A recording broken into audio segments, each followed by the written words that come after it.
Friends, आज के इस वीडियो में हम जानेंगे यूरोप के एक ऐसे देश के बारे में जो गैर कानूनी तरीके से जाने वालों को सबसे ज्यादा नागरिकता देता है।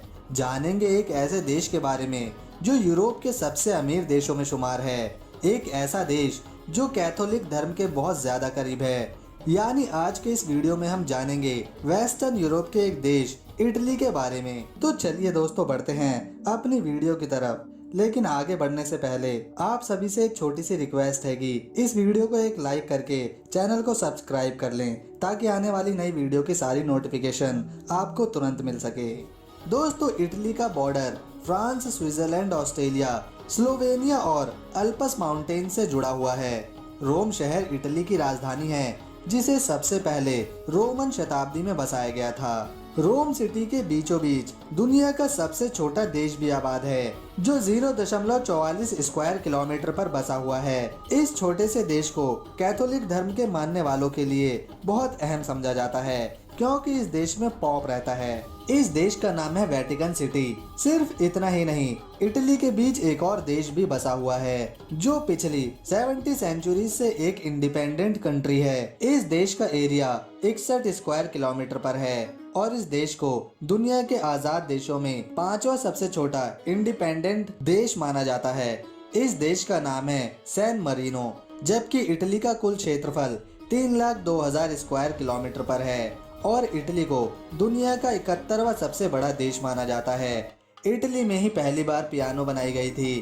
खाने की चोरी करना यहाँ जुर्म नहीं माना जाता। 2 जून को इटली अपना नेशनल हॉलिडे मनाता है, जबकि इस देश की कुल आबादी 6 करोड़ 5 लाख है और पॉपुलेशन के लिहाज से यह 23वां दुनिया का बड़ा देश है। लगभग 75% आबादी कैथोलिक क्रिश्चियन है। इटली का ऑफिशियल नेम इटालियन रिपब्लिक है, जो यूरोप में आबादी के मुताबिक 5वां सबसे बड़ा देश है। इटली को अमीरी के मामले में 8वें नंबर पर गिना जाता है। वर्ल्ड की सबसे ज्यादा हेरिटेज साइट्स भी इसी देश में हैं। यूनेस्को की एक रिपोर्ट के मुताबिक इस देश में 50 हेरिटेज साइट्स मौजूद हैं। इटालियन बच्चे जब बड़े हो जाते हैं तो वह अपने माँ बाप को छोड़कर अलग रहने लगते हैं। इटली में 3 में से 1 आदमी ऐसा होता है जो 30 से 35 साल की उम्र तक अपने माता पिता के साथ रहता है। इटालियन सरकार ने चोरों को पकड़ने के लिए लैम्बोर्गिनी कार पुलिस को दे रखी है। 16वीं शताब्दी के एक फिलोसोफर गैलीलियो के हाथ के बीच की उंगली आज भी इटली के फ्लोरेंस सिटी के एक म्यूजियम में रखी हुई है, जिसे देखने लाखों पर्यटक यहाँ जाते हैं। दोस्तों, सर गैलीलियो ने एक चर्च में जाकर ये दावा किया था कि सूर्य पृथ्वी के नहीं, बल्कि पृथ्वी यानी जमीन सूर्य के पास घूमती है। इसी वजह से 16वीं शताब्दी में गैलीलियो को गिरफ्तार कर लिया गया था और सीधे हाथ की उनकी एक उंगली भी काट दी गई थी और म्यूजियम में रखी ये वही उंगली है। दोस्तों, इटली का वीनस शहर पानी के ऊपर बसा हुआ है। इस शहर की गलियां पानी की नदियां हैं, जहां से गंडोला बोट्स के जरिए गुजरा जाता है। इटली में एक फेल्सियानो डेल मसीसो नाम का गांव है, जहां पर मरना मना है, क्योंकि इस गांव में कब्रिस्तान मुर्दों से भर चुका है और नए मुर्दे दफनाने की यहाँ जगह नहीं है। सन 1088 में बोलोग्ना नाम की यूनिवर्सिटी चालू करी गई थी और आज 10 शताब्दी बीत जाने के बाद भी उसी तरह यह संचालित है और यह यूरोप की सबसे पुरानी यूनिवर्सिटी है, जो अभी भी सही ढंग से चल रही है। इटली के बारे में कहा जाता है कि इस देश की जनसंख्या 20वीं सदी में डबल हो गई थी, जिसकी बड़ी वजह दूसरे देश से आए प्रवासी इटली में बसने वाले लोग थे।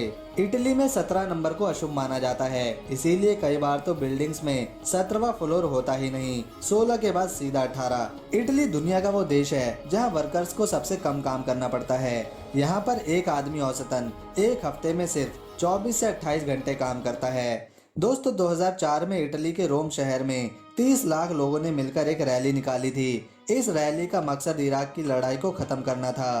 पूरी दुनिया की एंटी वॉर रैली इससे पहले कभी नहीं निकली थी और ना अब तक निकली है। यही वजह है कि इस रैली को गिनीज बुक में भी शामिल किया गया।